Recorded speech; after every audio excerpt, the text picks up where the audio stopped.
Good evening, church family. Thank you for joining us for our Bible study tonight on Wednesday evening as we continue our study in looking at chapters 7 through 12 in the visions of Daniel. We'll get to that in just a moment. I want to remind you about some folks on our prayer list and then also some announcements that we've made recently.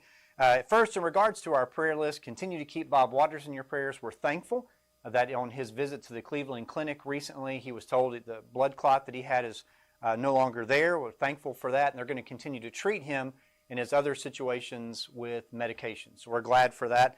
Also, remember Virginia Bailey's mother. She is not doing well right now, and we need to keep that family in our prayers. Also, Wilson Jerkins is in ICU. Now, the Jerkins family are former members here, and so we need to keep Wilson Jerkins in our prayers. He lives in Florida now.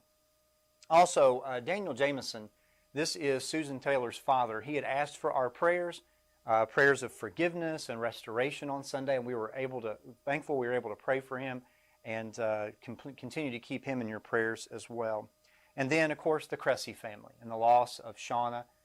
For those of you who are a part of our private Facebook group, Bill has posted a link to the live stream service that's going to be held for Shauna. And I believe that's going to be on Thursday, September 24th. So it'll be tomorrow. That's at 6:30 p.m. And there is a link there on our private Facebook page to that live stream service if you'd like to participate.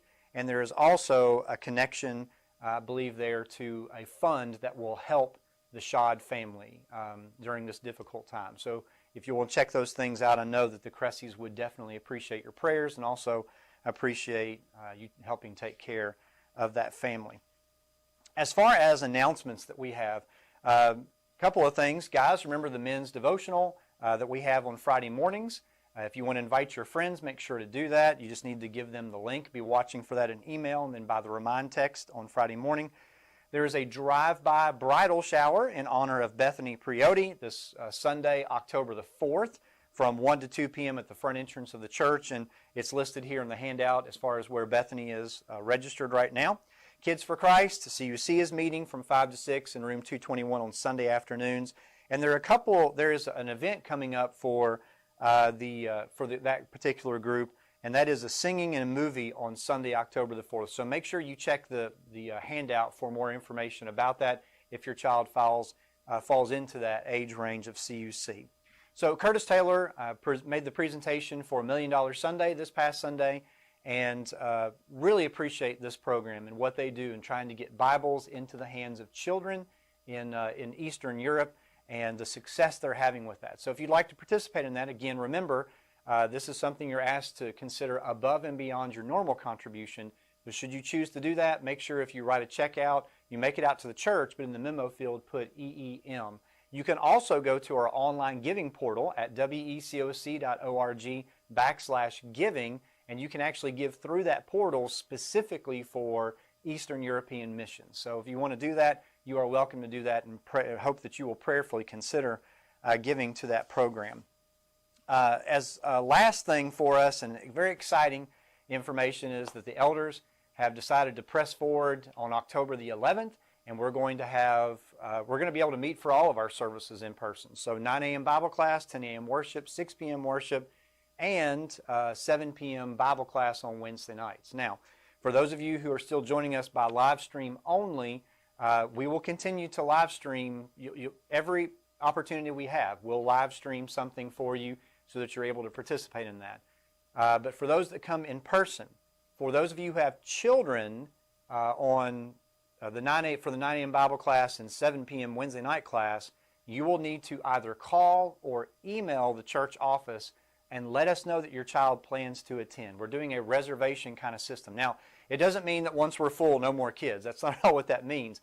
What it means is we're just trying to make sure that we have everything prepared for the teachers and the students so that they can learn about God in a safe and comfortable environment. So we may have to move classrooms if we have so many kids, and we're trying to keep social distancing in those classrooms. So we're just trying to help prepare. So you need to help us prepare for that by calling or emailing. Now, if you want to email, it's info at wecoc.org.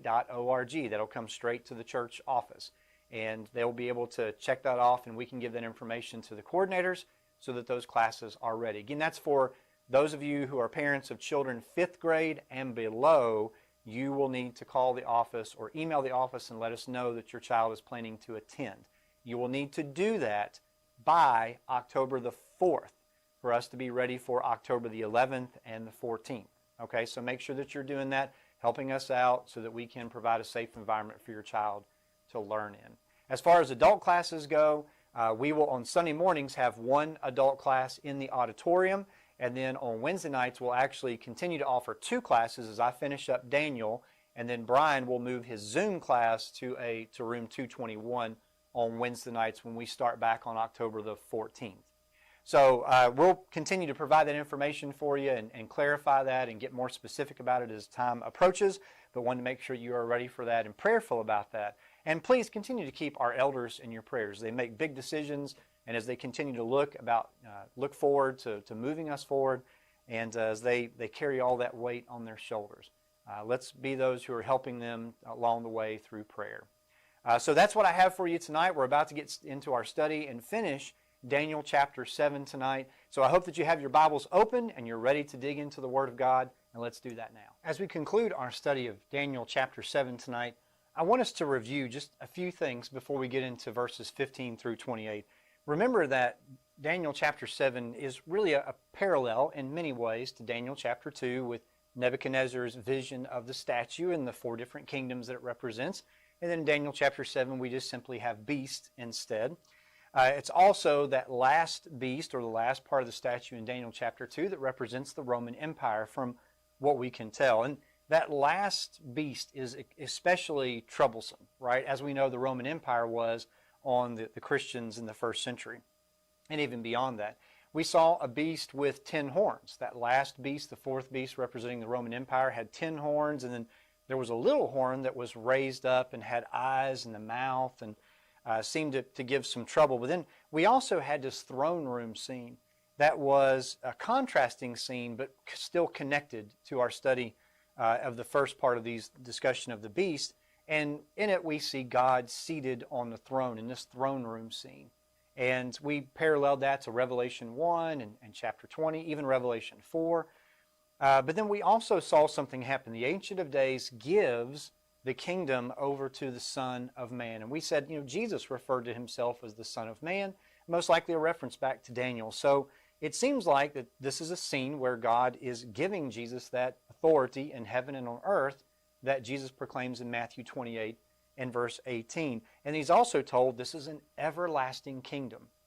And in the climactic part of scene, the first part of chapter 7, in verses 11-12, before that throne room scene, we saw that climactic scene where God passes judgment on the beast. And so the beast is done. The beast is no longer an adversary of God, so to speak. And as we looked at that, we talked about the fact that Daniel is troubled by this, but we're going to see even more of that tonight in our study as we conclude our study of Daniel chapter 7. And I want to give you a heads up tonight. We're not going to be able to get into a lot of detail simply because we're trying to follow some time constraints here. If you have questions or you have further comments, you're welcome to email me, to call me, text me, whatever, and we can sit down in person or we can do it online, however you'd like to discuss some of these things we won't really get a chance to pick apart in great detail, maybe as a side study for you. There's a lot of fascinating things that come from this particular study of this last half of Daniel chapter 7. And there are also some pretty strange teachings that come out of Daniel chapter 7 that don't follow the spirit of the passage, don't follow the understanding that Daniel and that God would have us to receive from this particular book. But tonight as we continue and finish our study of Daniel chapter 7, we're going to see the explanation that Daniel receives. So if you'll look with me, let's look at verses 15 and 16 first in Daniel chapter 7. As for me, Daniel, my spirit within me was anxious, and the visions of my head alarmed me. I approached one of those who stood there. Remember in that throne room scene, there were some that were standing around praising God. I approached one of those who stood there and asked him the truth concerning all of this. So he told me and made known to me the interpretation of things. Daniel is concerned about what he's seen, especially, you're going to see in just a few moments, he's concerned about this 4th beast. There's something that has happened here he doesn't fully understand or comprehend it, and so he's looking for instruction. And as he goes to one of those that are surrounding the throne, they begin to give an explanation to him. And so verses 17 through 18 is kind of the beginning of this explanation, and then it gets more and more detailed as we continue throughout the chapter. So let's look at verses 17 and 18. He says, "These four great beasts are four kings who shall arise out of the earth." Now, in a study of Revelation, a lot of times you start to understand that sometimes kings and kingdoms are terms that are used interchangeably. David Roper, in his commentary on the book of Revelation, talks about this, that a lot of times kings and kingdoms are associated with each other, and it's kind of hard to pull them apart. For instance, when Pilate is speaking with Jesus and he says, "Are you a king? Are you a king?" And in part of his response, Jesus says, "My kingdom is not of this world." And so really part of the problem with what they thought was the treasonous act of Jesus was that he was a king who was trying to raise up a kingdom that would destroy the Roman Empire. That was kind of how Pilate was brought into some of that, right? So as we think about these kings, then we're later going to talk about kingdoms. Don't worry about those interchange of those terms there so much.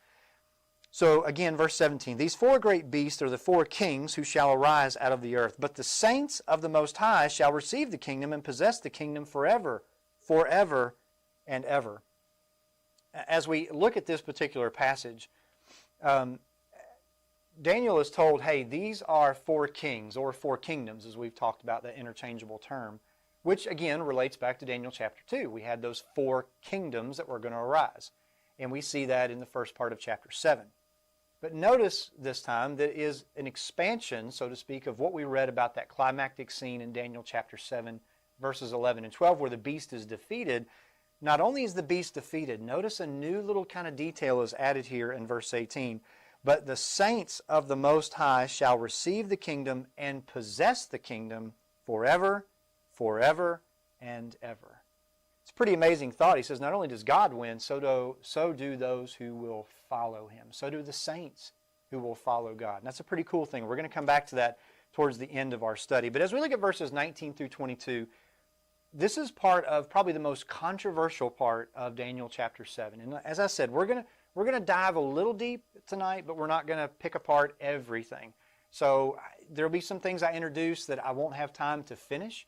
And if you want to know more about those things or you want to study more about those things, my door is open. And I'd love for us to talk about them some more. But let's read verses 19 through 22 because it's apparent that Daniel's not satisfied with that quick explanation. He wants to know more. So as we come to verse 19, "Then I desired to know the truth about the fourth beast, which was different from all the rest, exceedingly terrifying, with its teeth of iron and claws of bronze, and which devoured and broke in pieces and stamped out what was left with its feet, and about the 10 horns that were on its head, and the other horn that came up, and before which 3 of them fell. And the horn had eyes and a mouth, and spoke great things, and it seemed greater than its companions. As I looked, this horn made war with the saints and prevailed over them, until the Ancient of Days came, and judgment was given for the saints of the Most High, and the time came when the saints possessed the kingdom." As we start to dive into looking at these, Daniel presses for more information on the fourth beast. Seems to be greater than the other beasts. We've already seen this. It was different. It was terrifying. There wasn't one specific animal that it's even related to. It makes war over the saints and seems to prevail. And so it's no wonder that Daniel is concerned about this, because Daniel's looking and he's saying, hey, this king seems to overtake the people of God. And again, just when it seems that things are at their worst, Daniel is reminded that God is always doing his best. And it concludes in verse 22 with the idea that, hey, the Ancient of Days is going to pass judgment, the beast is going to lose, and not only do the saints win, they possess this kingdom that is going to be forever and ever again. So if you've noticed, on more than one occasion, that is the theme, right? That thought keeps popping up in chapter 7, and it's going to pop up again at the end of chapter 7. That's the main idea. It's not all this other stuff that we're about to talk about. This is the main idea. Verse 18, verse 22, verse 27. These are the main ideas, is that whomever tries to thwart God's plan and his will always find themselves coming short. And God's people will always prevail regardless of how chaotic or horrible the situation may be. That's the point of this passage. And we don't need to miss the forest for the trees. So as we get a little bit more detailed into what we're looking at here, before we go on with the rest of the chapter, here's a word of caution. There are a lot of theories that come from just verses really 19 through 22.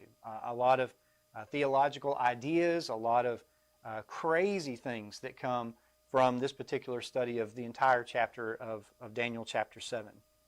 Remember, in last week in our introduction of studying apocalyptic literature, especially the figurative language part of it, we were warned not to base any major doctrines or theologies or ideologies on figurative language, on passages that are obscure.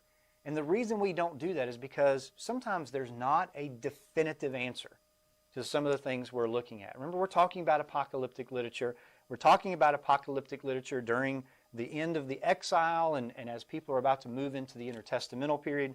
So we have to be careful with what we're going to call definitive and just say, hey, look, I know for sure this is what it means. We've got to be careful in making those kinds of statements. When somebody tells you that they have a definitive answer in passages like this, we need to kind of question that and do our own research on it.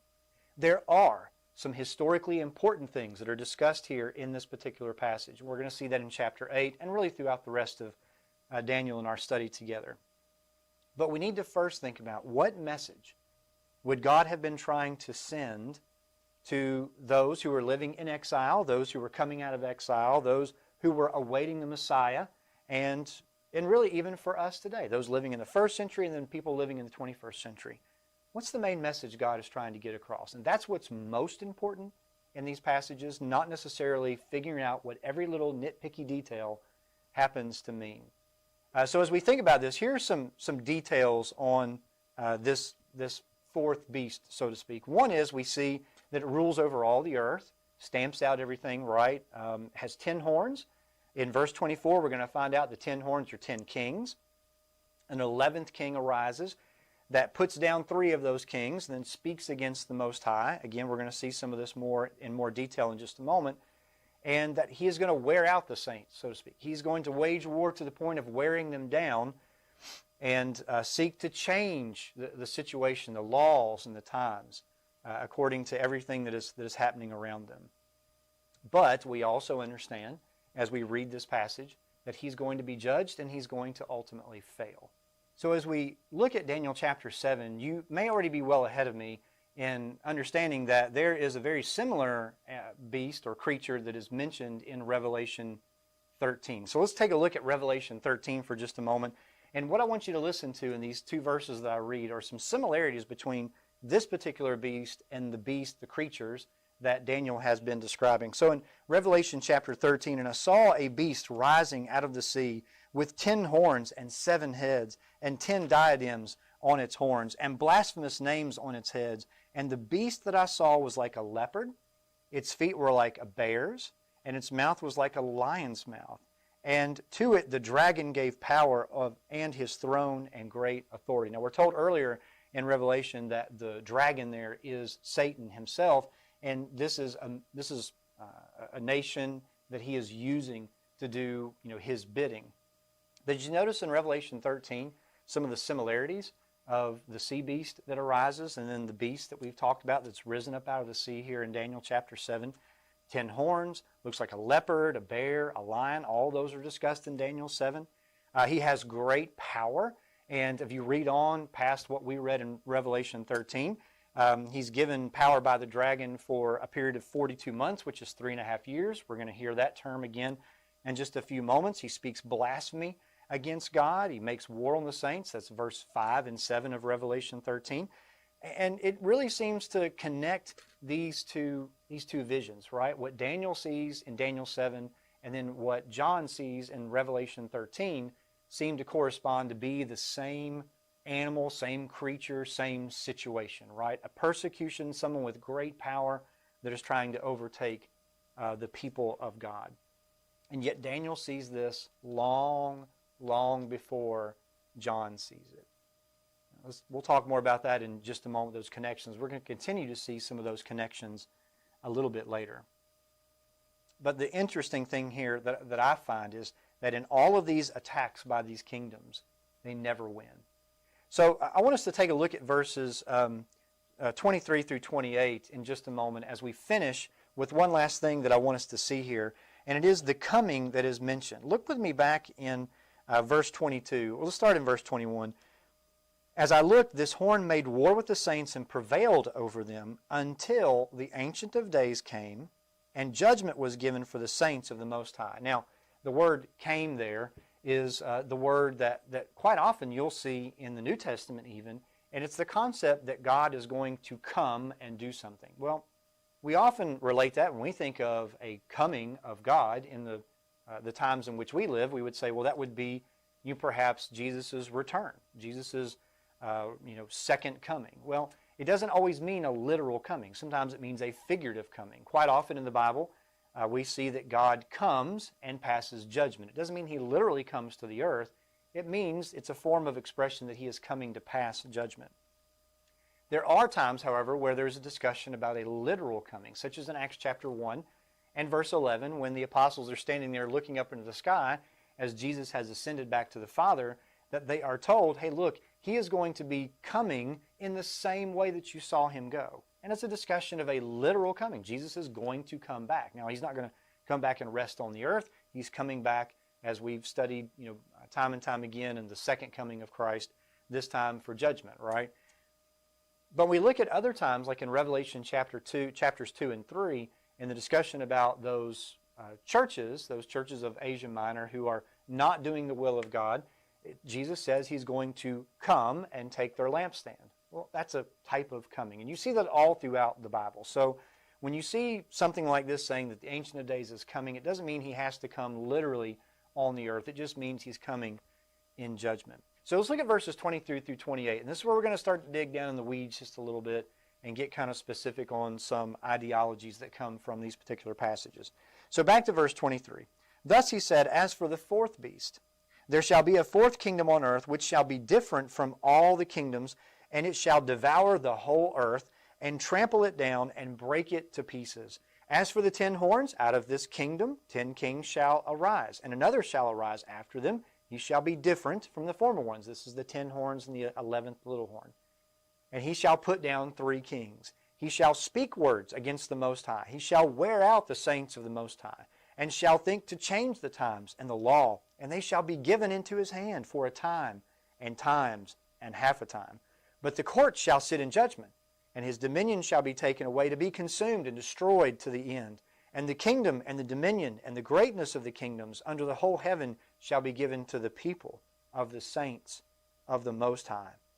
His kingdom shall be an everlasting kingdom, and all dominions shall serve and obey Him. Here is the end of the matter. As for me, Daniel, my thoughts greatly alarmed me, and my color changed, but I kept the matter in my heart. When we look at this particular passage, I'd mentioned that a lot of folks take this passage and do some strange things with it, and this is a part of it. The last part, 19 through 22, and then 23 through 28. As we think about this, there are many scholars that believe, according to verse 24, the 10 kings of this kingdom, this fourth beast, are 10 emperors of Rome. Caesars, if you will, emperors, whatever you want to call them. And they will count them as literal people. So some of this is up for interpretation as far as, do you include Julius Caesar or do you not include him? If you don't include him in the count, then you end up in one place with one person. If you do include him, you end up with a different person. One of the commentaries that I'm using, I think, makes a good point that while we can have some ideas about this, do we need to be fanatical about saying you have to definitively know one way or the other? I don't know that that's important. I've already told you that what is important is seeing that God is reminding His people over and over again that He always wins, right? That's what's most important in this passage. Don't miss the forest for the trees. But there are a couple of people that come to mind. The Roman Empire, if you go through 10 Caesars or 10 emperors, depending on where you start, you end up with 2 of the most likely candidates. One is Titus, and the other one is Domitian. And we're going to talk briefly about them. Titus is the general, for lack of a better term, of the Roman Empire of the Roman army that lays siege to Jerusalem before it is destroyed. So Titus is not an emperor at that point, but he does later become an emperor. There's some who look at this passage and they say that 11th horn is Titus because of what he did to Jerusalem. Now, the reason that Titus is so appealing to some in this particular case is because Daniel chapter 7 and verse 22 seems to give the idea that not until all of these things happen can the saints actually possess the fullness of the kingdom. That God will not, in essence, give the fullness of the kingdom until those things occur. And so they say that's why that has to be Titus, because he's the one that lays siege to Jerusalem. Part of the issue with that, number one, is from a historical standpoint, there's not great evidence that Titus actually wanted Jerusalem to be destroyed, according to Josephus, a Jewish historian, who, by the way, is a bit of a biased author. Okay, we'll have to admit that.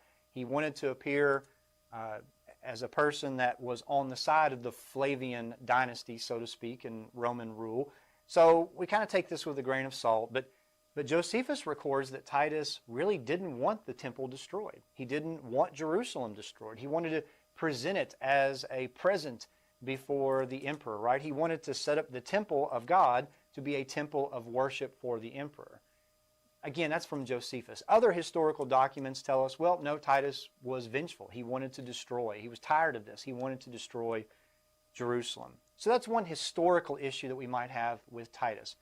The other issue is more biblical. If 722 is a discussion that the fullness of the kingdom doesn't come until the destruction of Jerusalem, well, then we start to have some issues with New Testament passages like Colossians chapter 1 and verse 13, where we are reminded as Paul, through inspiration, is writing to those in Colossae, and he says, He has delivered us from the domain of darkness and transferred us into the kingdom of His beloved Son.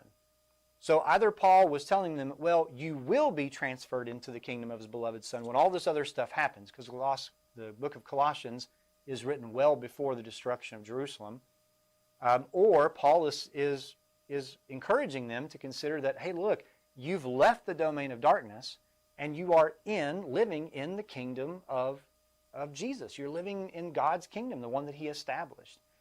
I think this goes along more with what we read in places like Acts chapter 2 and verse 36, where at the conclusion of that sermon, Peter and the other apostles say, look, we want you to know that God has made this Messiah that you crucified, He's made Him Lord and Christ. Okay, so He is ruling at that point. It's not that He still doesn't have a kingdom. He has a kingdom. He's already proclaimed that He has a kingdom.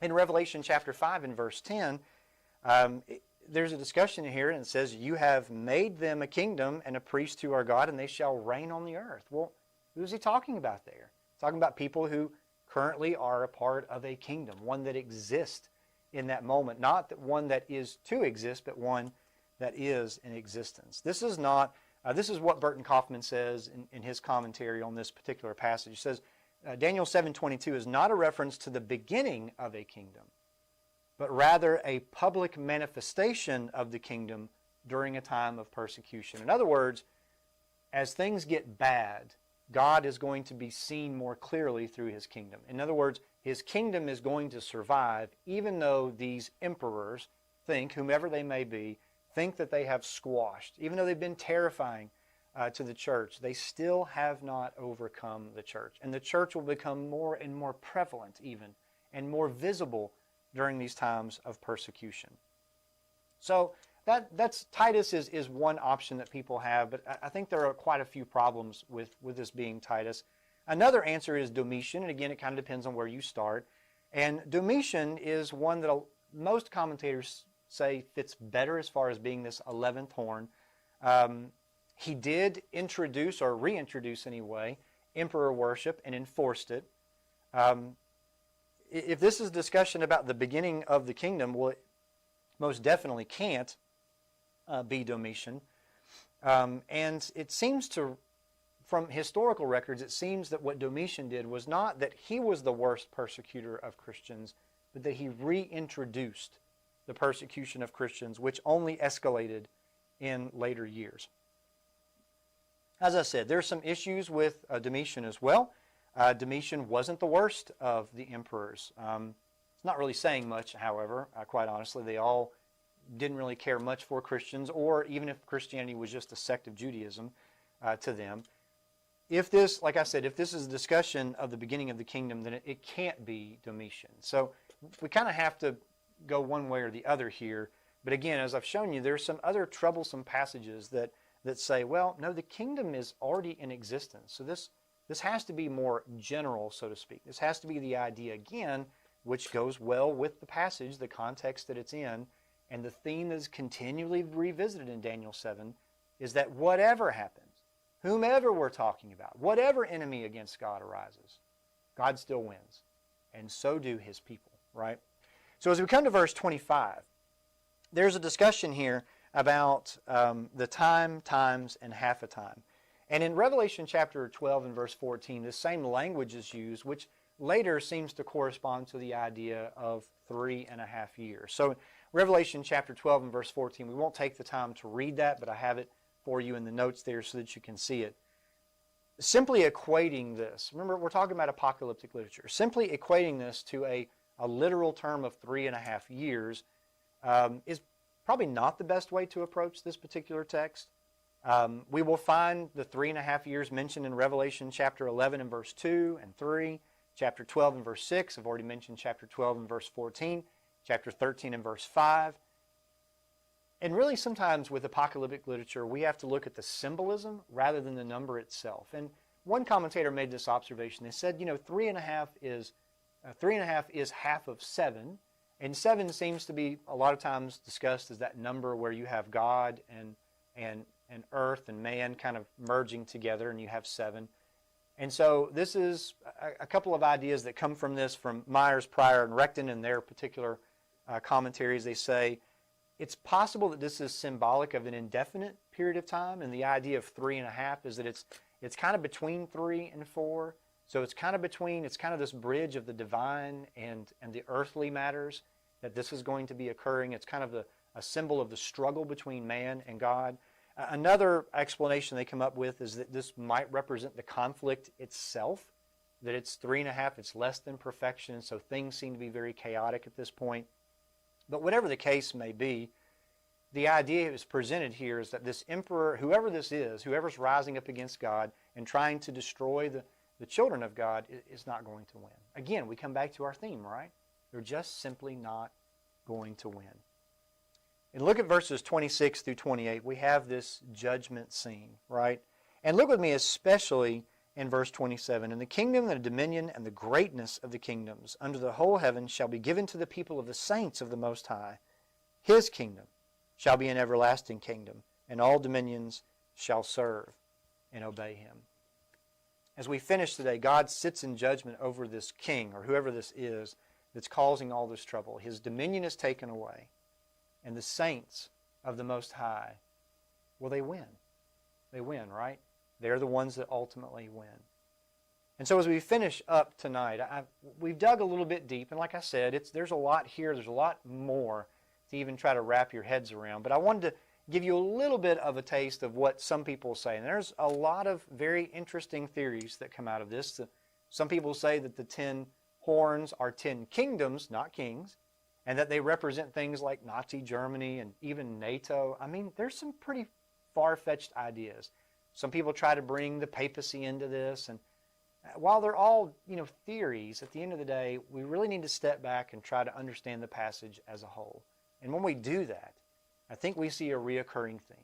God's people win, right? And it reminds me of passages like Ephesians chapter 2 and verses 4 through 6, where we're reminded we're saved by grace. He says, but God, being rich in mercy because of the great love with which he loved us, even when we were dead in our trespass, made us alive together with Christ. Now catch that. Made alive together with Christ. By grace you have been saved. God is the one that did that.